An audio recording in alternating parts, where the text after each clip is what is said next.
Thank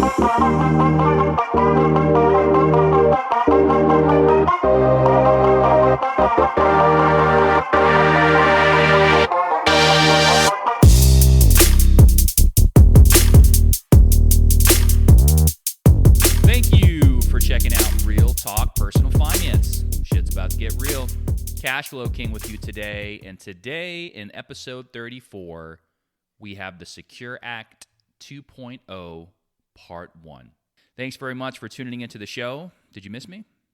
Liar. Of course you did. That's why you're listening to the show. It's been about a month, so Happy New Year to everybody, and let's welcome 2023. Today is January 16th of 2023 as I'm recording the show. It's been a little while since we've been on. Hopefully everybody enjoyed and had a happy holiday season, and their new year is off to a great start.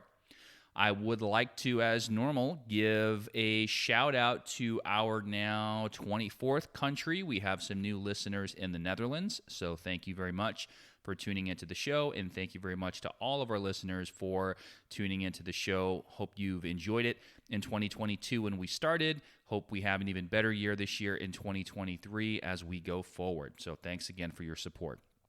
Today's episode, we are going to talk about the Secure Act 2.0. And I've labeled this episode as part 1. Quite frankly, at this time, I have no idea how many different parts or sections I'm going to do of the Secure Act 2.0. It is something that we'll talk about here in just a moment that is pretty much brand new. There's a lot of moving parts. There's a lot of guidance that we're all still waiting for, some things that take effect now, some things that take effect in the coming years, and probably going to be different interpretations and possibly even revisions along the way. So we're just going to scratch the surface today. As always, we don't give any advice on the show. I do the show for education and entertainment purposes only. Please consult your own professionals for your own individualized advice based on your own individual situation. With that said, if you'd like to submit a question to the show for education and entertainment purposes only, feel free to do that. You can check the show notes and click on the link there. If you don't have that in front of you, the email address to the show is realtalkpersonalfinance@gmail.com. Again, that's realtalkpersonalfinance@gmail.com. So let's go ahead and jump in today. First of all, what is the Secure Act? So many of you may be familiar with what is now being referred to as Secure Act 1.0, and the Secure Act stands for Setting Every Community Up for Retirement Enhancement Act, the Secure Act.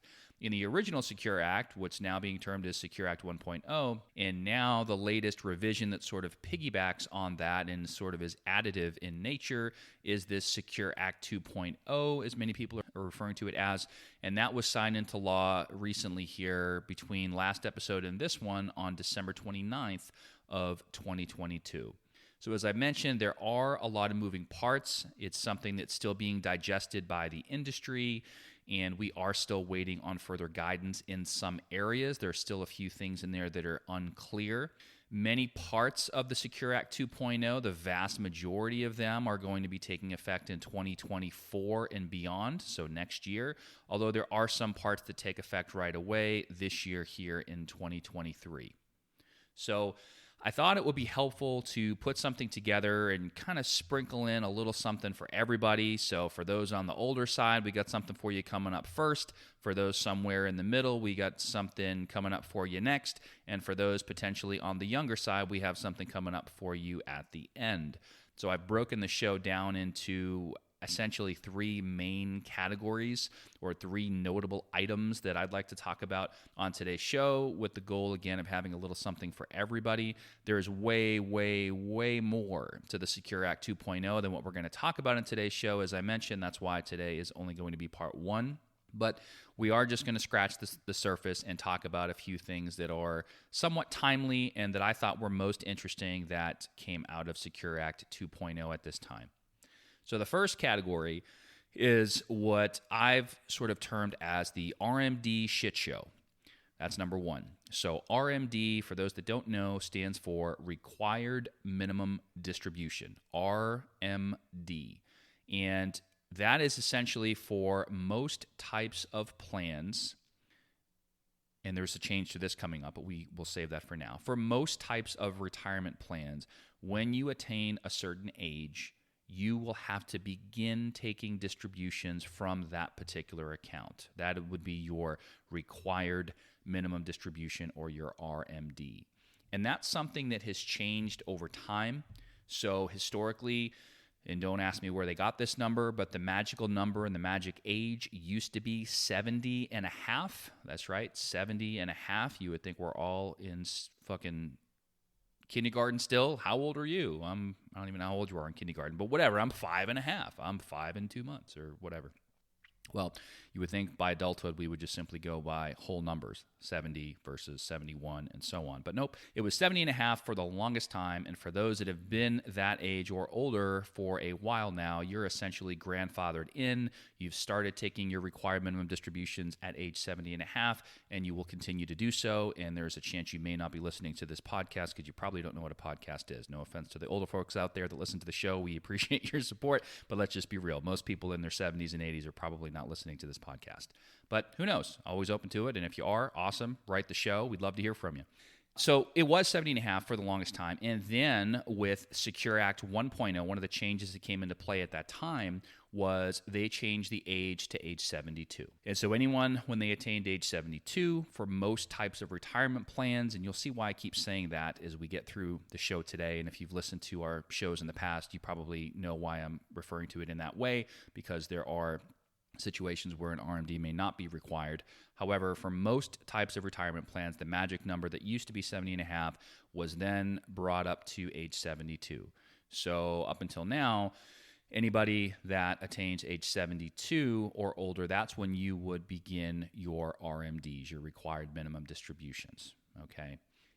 Well, with Secure Act 2.0, Section 107, one of the changes now is they are now changing. They've been talking about this for a while, but it's finally been signed into law. They are changing the age at which people must begin taking distributions from most types of retirement plans. So for anybody that's listening that was born between the years 1951 and 1959, i.e., you're between the ages of 64 and 72, in the year 2023, your new what's called RBD, or required beginning date, if you want to be super technical, is 73. So you must begin your RMDs, your required minimum distributions, at age 73 if you're in that age range. And for anybody born 1960 or beyond, so basically if you're 63 or younger this year in 2023, your required minimum distributions will begin at age 75. So again, your required beginning date, or your RBD, is going to be at age 75.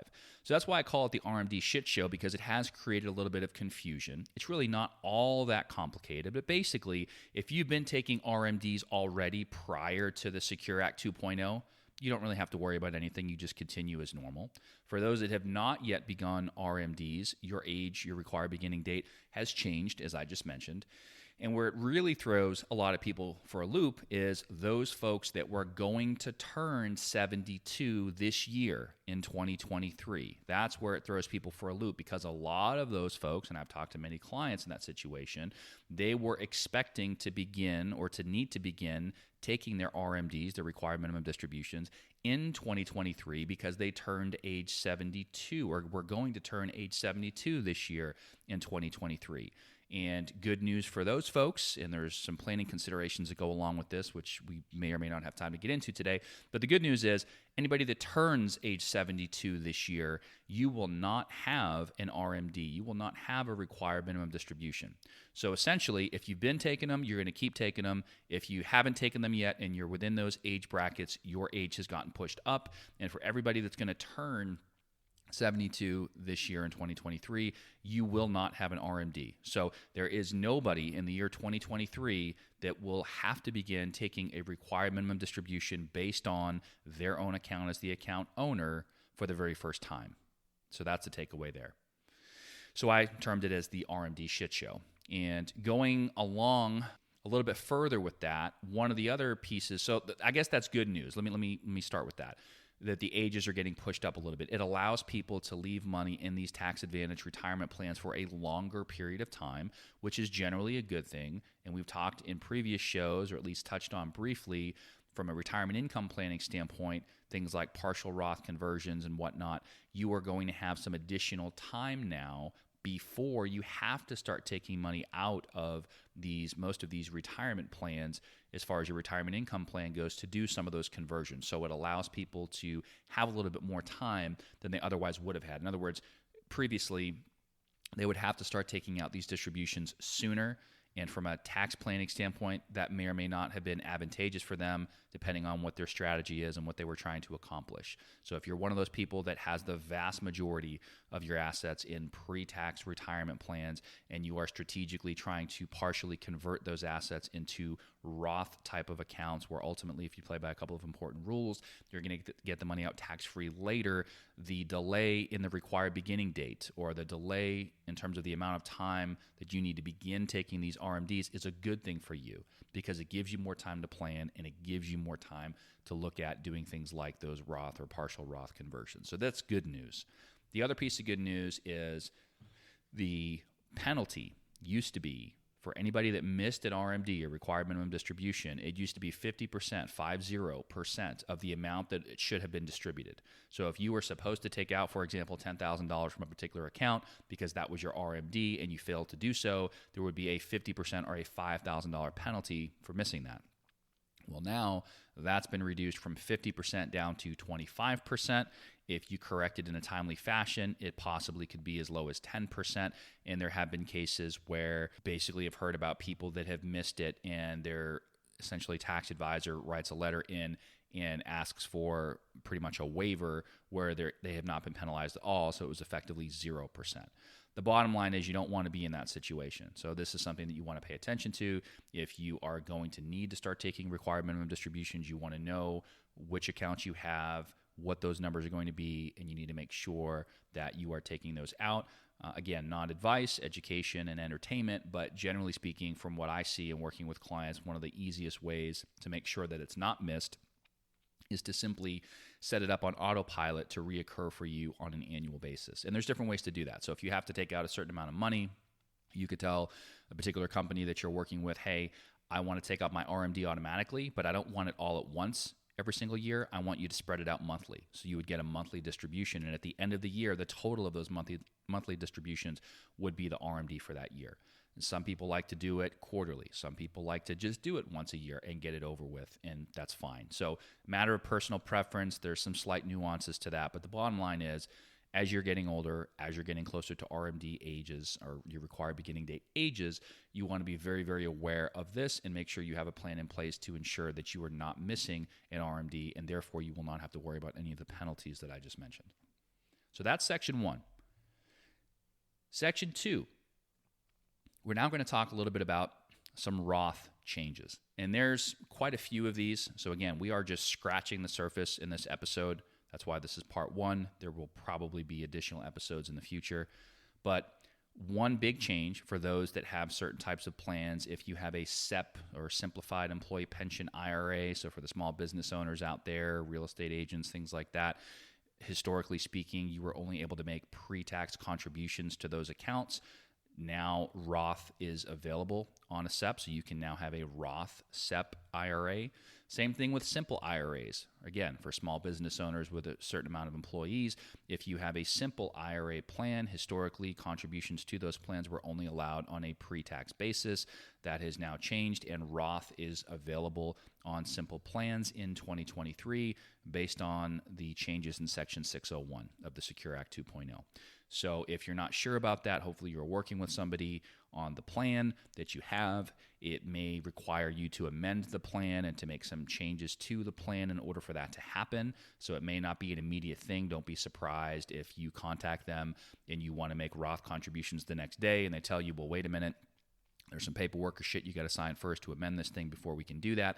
Just expect that. But the sooner that you can start asking about that and getting those things in motion, assuming you want to make or have your employees have the ability to make Roth contributions, the better off you're going to be. So that is a change that took effect and should now be available once the plans are amended in 2023.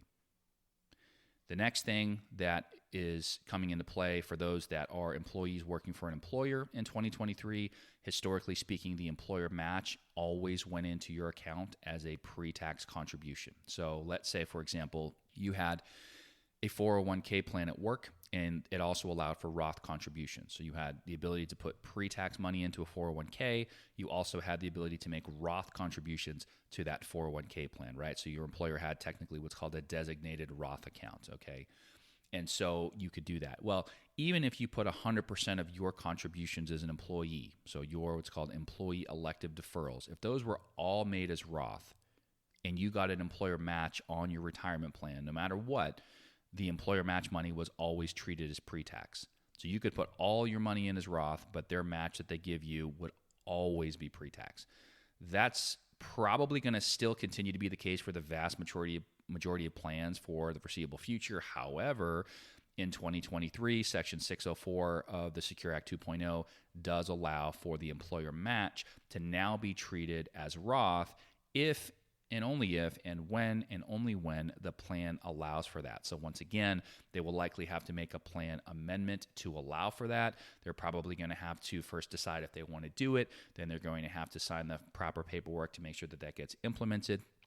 There's probably going to be a period of employee education so that people have an understanding of what exactly that means from a tax standpoint if the employer match does now come into your account as a Roth contribution, essentially, right? So there's a lot of moving parts with that. Just know that that's something you may be seeing and hearing more about as time goes on, because that's one of those things that is taking place and has the ability to take place in 2023. From a practical standpoint, some plans may introduce it this year. In 2023, more than likely, they're going to take the year to digest it and get their arms around it and get all the paperwork and stuff up to snuff. And I wouldn't be surprised if most plans didn't start offering that until next year in 2024, but it is an option. Okay. The next item here, this is starting. So this is still under the Roth changes grouping, but this is starting in 2024, something to be aware of. If your wages in the previous year. So this starts in 2024. So we're looking back. We'll pretend we're here at the beginning instead of 2023. We're at the beginning of 2024. Okay. So now this comes into play. And we look back at your wages, not your adjusted gross income, but your actual wages or earnings for the prior year. So we look back to your 2023 wages. If those wages are more than $145,000, then your employee elective deferrals, if you're doing catch-up contributions, so this is only going to apply to those that are age 50 plus. So if you're doing catch-up contributions to your retirement plan, in other words, you're putting in the maximum that everybody can put in, right? But you also want to put in additional catch-up contributions. Well, if your wages are more than $145,000 for the previous year, those additional employee elective catch-up contributions will now, starting in 2024, be required to be Roth. They can no longer be pre-tax. So anyone that has wages of less than $145,000, they would meet an exception, and they can still have their catch-up contributions go in as pre-tax. So it really just depends on what your wages were for the prior year. Again, you don't have to worry about that right now because that change doesn't start until 2024, but just know that they're going to be looking at 2023 wages for those that this applies to in the year 2024. So if you're well under 50, basically, who gives a shit? Doesn't matter. If you're in the first section where you're worried about RMDs and you're in your 70s, unless you're still working, probably doesn't matter. For everybody else, it's in sort of the 50-plus age bracket, if you will, that is trying to get towards retirement. You're trying to put in additional money into your plan with those catch-up contributions. Depending on what your wages are, this part could apply to you, depending on whether or not your wages are going to be over or under $145,000. Another big change coming in 2024 is, and if you've listened to previous shows on Roth, we've done a basic show. I think we did either an intermediate or advanced show. We've done at least 2 shows on it. I can't remember the exact number at this point. But required minimum distributions, or RMDs, if you remember, if you have a Roth IRA, a Roth individual retirement account, and you are the account owner, meaning that you started that account for yourself for your retirement, you'll remember that you are never required to take an RMD, a required minimum distribution, as long as you are alive and you have that account. That has not changed. That still holds true. However, if you had an employer-sponsored plan that had Roth contributions, so going back to the example from a couple of minutes ago, if you have a 401k and your employer offers a Roth option, so essentially you've had a Roth 401k, well, one of the differences between that and a Roth IRA for you would be that the Roth 401k would still have required minimum distributions. In other words, you would still have to take money out of that plan once you reached your what's called RBD, your required beginning date that we talked about earlier. Well, that is no longer true starting in 2024. So required minimum distributions, or RMDs, for employer Roth accounts like a Roth 401k or a Roth 403b or something like that, those accounts, RMD requirements will be eliminated in 2024. So it used to be you would ultimately try to get the money into your Roth IRA. You would end up rolling over, for example, typically from a Roth 401k plan into a Roth IRA so that you didn't have to take money out because now that money was in the Roth IRA. Well, if your employer-sponsored plan makes more sense or has better options or less expensive investment choices and fees and things like that, now there's nothing wrong from the standpoint of RMDs where you need to move that money. So in essence, you could have a Roth IRA and a Roth 401k at work, have money in both of those plans, get into your 70s, and if you like the investments and the fees and everything in your plan at work, even once you leave that job, you can leave the money in that plan, and any money that's in the Roth contribution sources of that plan, you will not be required anymore to take a minimum distribution from that employer plan. And again, that's starting in 2024. All right.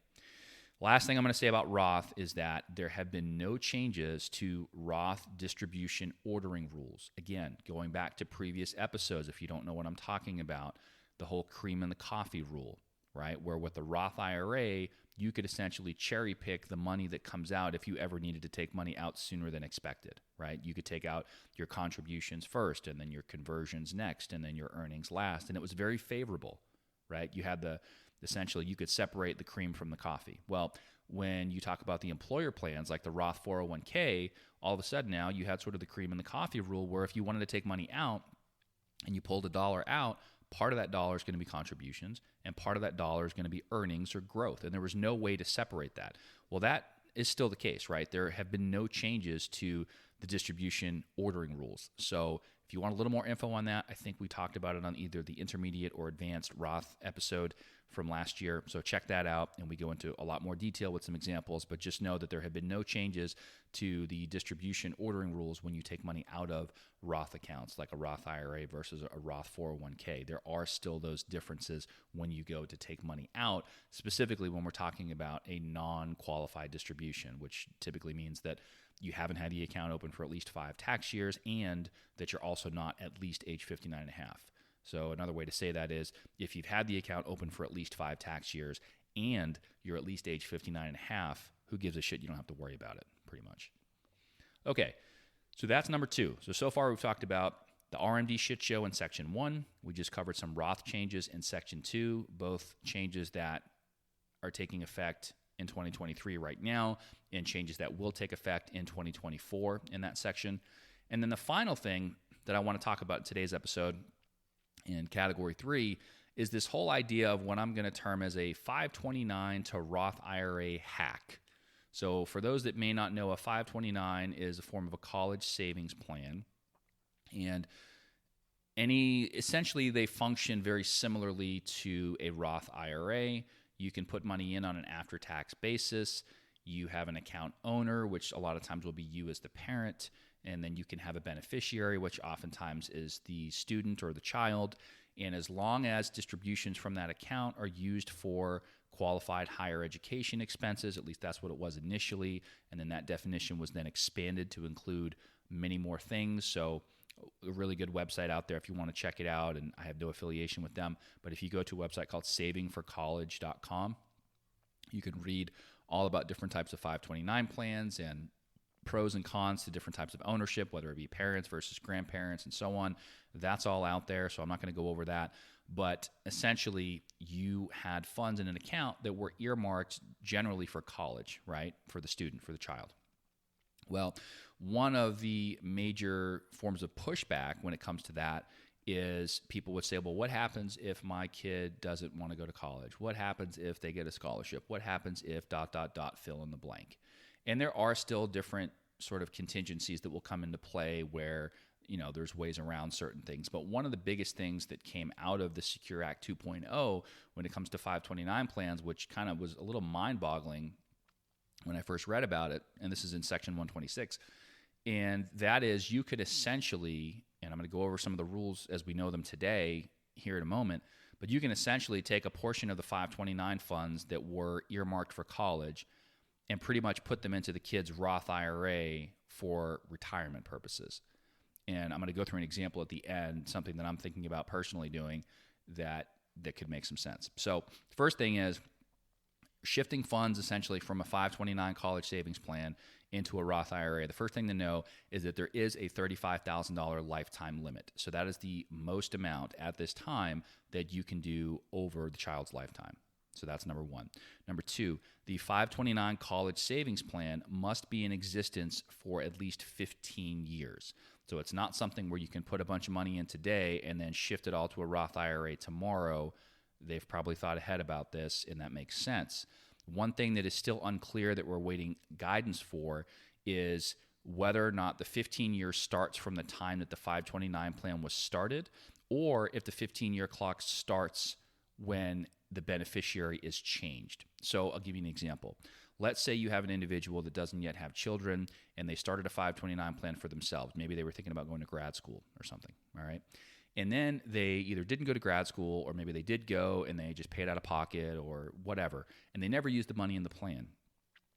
Well, then all of a sudden that individual gets married, maybe they have kids or a child, let's say one child, and all of a sudden now they change, so they're the account owner and the beneficiary when they set this up for themselves, but now they want to go ahead and change the beneficiary to their child. So either they've completed grad school and they're not going to use the money, or they never went to grad school, they have no plans on going to grad school, whatever the case might be, now they want to change the beneficiary to their first child.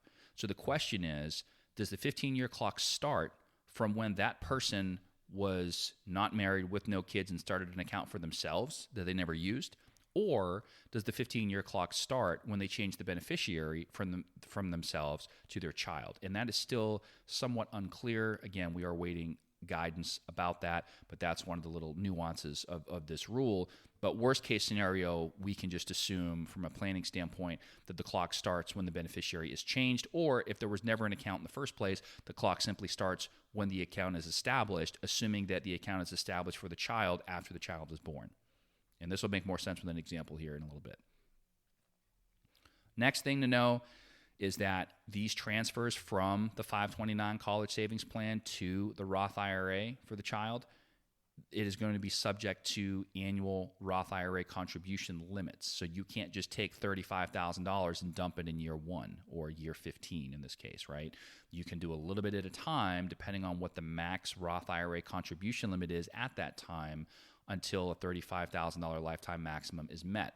So right now, for 2023, the Roth IRA contribution limit is $6,500. Last year, it was $6,000. So it generally goes up a little bit. It's not every single year, but most of the time it does, or every couple of years to account for inflation. And so whatever the annual limit is at the time that you go to do this, that is the most you can put in or shift from the 529 plan to the Roth IRA for that particular year. So let's just assume for a moment that contribution limits didn't change, and the Roth IRA contribution limit, the annual limit that somebody could put in, was $6,500. Let's assume that just stays $6,500 for the next 15 years. Very unlikely, but let's say it was. Essentially, just over a 5-year period, you could shift that $35,000 from the 529 plan into the Roth IRA for the child. So that's something to know. The last thing before I get into the example is the most recent 5 years of contributions and earnings are not eligible for this strategy. So again, there's a few different safeguards, if you will, in there to try to prevent people from what some people are referring to as sort of priming the retirement pump for their children, that they don't just do this all at once with no intention of ever using the money or having the account open for college in the first place. So let's take a look at an example of how this could play out, and I'll probably do another example once we have further guidance and clarification on some of the rules in the 15-year clock and what's triggering that to start and those sorts of things. But for now, we're going to go under the most conservative assumptions that it has to be open for 15 years with the child as the beneficiary of the account, okay? So here's the example. You're going to start and again, this is not advice, right? I'm just a hypothetical example, education, entertainment only, bullshit. Okay, you start a 529 college savings plan. We're going to call your child junior, okay? You start a 529 for junior in the year 2023. And this is the technical term for this. You put a fuck ton of money in it over the next 10 to 15 years. Obviously, I'm being facetious, right? You put a fuck ton of money in it over the next 10 to 15 years, slightly more than you otherwise might put in strictly for college. So you could still use this as a funding tool for college or higher education, but you can put in more money than you otherwise would with the intention of kind of following through with the strategy as we're going to outline here in a moment. And quick aside, and you can look this up on that Saving for College website, and among other places, when you start a 529 plan, if you decide to do so, each plan is generally going to have a maximum limit in terms of the amount of money that can reside in the account. And most of these are well into the hundreds of thousands of dollars, right? So I've seen them over the years anywhere from the threes to the fives, $300,000, $400,000, $500,000 or more. That is the maximum amount that can be in these plans. So I don't think you're going to run into too much trouble there. You should be able to put enough money in, assuming that's your goal, to cover college and still have up to that $35,000 lifetime limit to move into the Roth IRA. Okay, so you're going to overfund it slightly. When I say overfund it, I don't mean put in more than you're allowed to. I mean put in a little bit more than you otherwise would strictly for school. Okay, so now let's say you do that. You start this 529 for junior in 2023. You put a fuck ton of money in it over the next, ideally 10 years, but 10 to 15 years, slightly more than you otherwise would just for college. When the 529 has been established for 15 years, now assuming you did this right when junior was born, junior is age 15, okay? So now at age 15, what are you doing? I don't know, probably chasing girls or something. Who the fuck knows, right? Maybe you're working part-time a little bit. I think I had my first job when I was 15, right? Maybe you're working a little bit, but you're probably either saving your money or spending it on bullshit and video games and stuff. Who knows, right? So it's not like junior at the age of 15 is going to be super excited about starting their own Roth IRA, but that's where you as the parent comes in, right? So the 529 now has been established for 15 years. Junior's 15 years old. Now, if you wanted to, you could start taking annual distributions from the 529 plan and start funding junior's Roth IRA. And you're basically doing this before junior would otherwise be contributing to their own Roth IRA. Because remember, the $35,000 lifetime maximum is a lifetime maximum. But in any given year, you can only put in up to the Roth IRA contribution limit. So right now, that number is $6,500. So you could, assuming that, again, the numbers don't change, and they probably will, but assuming they don't, for the sake of this example, you take $6,500 out of the 529 and essentially move it into the Roth IRA for junior. Now, you might think, well, why would I do that? Because now junior can't put money into his own Roth IRA. Well, remember, junior's probably working for peanuts and not really thinking about retirement, and probably not going to start seriously putting money into their own retirement plan, their own Roth IRA, until they're in their 20s anyway. So this is a perfect window, perfect opportunity to, as some people are saying, prime the pump for junior's retirement planning. So now you're going to take that distribution. It's going to go from the 529 plan into the Roth IRA, and you're going to do that a little bit each year. So now, going back to the example, from junior's age 15 until junior's age 20, you will, again, subject to changes in the limits and the numbers, but ballpark, going to use up that lifetime exemption of $35,000 over those 5 years. You're essentially jump-starting junior's retirement in the form of a Roth IRA, and you're using money from the 529 plan to fund it. Now, in an ideal world, you're still going to keep enough money in the 529 plan itself for college-related expenses, assuming that that's one of your goals. Junior's college, depending on how you structure it and where they go and all that good stuff, is presumably now paid for, right? If nothing else, they have a nice head start. They also have supercharged the junior's Roth IRA, their retirement savings. So now they have a Roth IRA with basically $35,000 in it. And now when junior starts working full-time, you've already done the $35,000 lifetime limit. And instead of junior starting his own Roth IRA from scratch in their 20s, right? Like I started investing, I think, when I was 22. I started my first Roth IRA at 22. Instead of doing that, when junior's ready and they have their first full-time job and ready to start putting money in for themselves, they're going to have that $35,000 head start plus whatever growth is accumulated in the account over time, right? Assuming that you've had some positive growth in the account. So now there's some money in there for college. There's some money in there for retirement. Junior's off to a great head start, all because you had the foresight to look at something like this and start planning for the future. Okay, so like I said before, we are waiting for further guidance on the ins and outs of this strategy, but it's something that personally I've been thinking a lot about, and it's definitely intriguing, probably something that I'm going to do, and just thought I would share that with you guys for, again, education and entertainment purposes, only if that's something that you might want to consider for your kids. Doesn't mean you have to start a 529 plan the second that they're born. Maybe you have kids that are, 2, 3, 4, 5, 7, 10, whatever. It's never too late, but the bottom line is the sooner the better.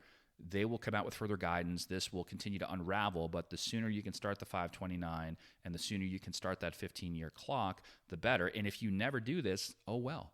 But at least you'll have the option to do so, and it does require some planning because the account has to be there for 15 years. Now, does that mean you couldn't do the exact same strategy, and if you have a kid that's 10 years old, that you couldn't do this? No, but 15 years later, the kid's going to be 25. Well, maybe they're still in school. Maybe they went straight to grad school. Maybe they're still living at home with you. Who knows, right? But you want to give them the most options and the most flexibility possible, but it doesn't mean that you can't do it.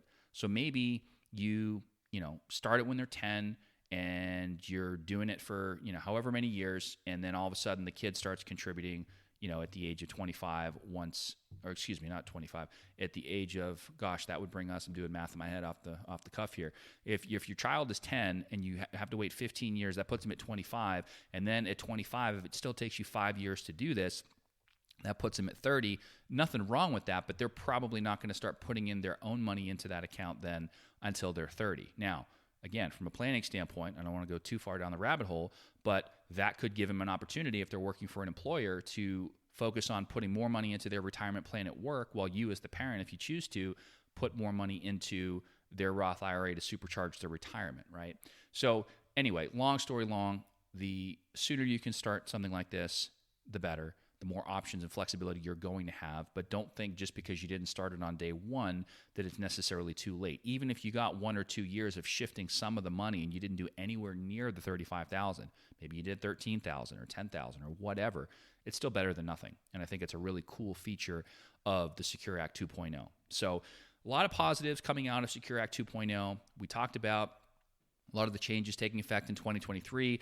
I cherry-picked a couple of the very many changes that are coming in 2024. So don't think that if you didn't hear it, if you didn't hear something today, that it's not part of it. It absolutely could be. There's just not enough time to go through every single little thing. And I kind of cherry-picked the things that I wanted to talk about. So that's something to know. A lot of changes coming in 2024 and all the way through the year 2028. There's a change or two pretty much each year between now and then. So we will likely do more episodes on this. I don't know how many parts, but that will be the nice thing to just refer to, part 1 versus part 2 versus, however many we end up doing. And that way there you could be on the lookout for that. So look for some updates on this. Probably not going to go sequentially. So you're not going to have Secure Act 2.0 parts, 1 through 5 all in a row. We'll do a part 1 now. Several months may go by. Something else comes out or something else I want to talk about. Maybe I'll throw in a part 2 at that time. So just be on the lookout for that. But we're going to mark today's show as Secure Act 2.0 part 1. If you got some value out of the show, and hopefully you did, please feel free to leave a 5-star review on the podcast player of your choice. And we will continue to try to read some of those as they come in. If you are looking to start your own podcast this year in 2023, just like I started this podcast for the very first time back in the beginning of 2022, please remember that we are a Buzzsprout affiliate, meaning that you can get a free $20 Amazon e-gift card after your second paid month for your new podcast if you use the link in the show notes. Similarly, if you're thinking about Instacart, if you use our link to get signed up and started with that, you will get free delivery on your first order of $35 or more.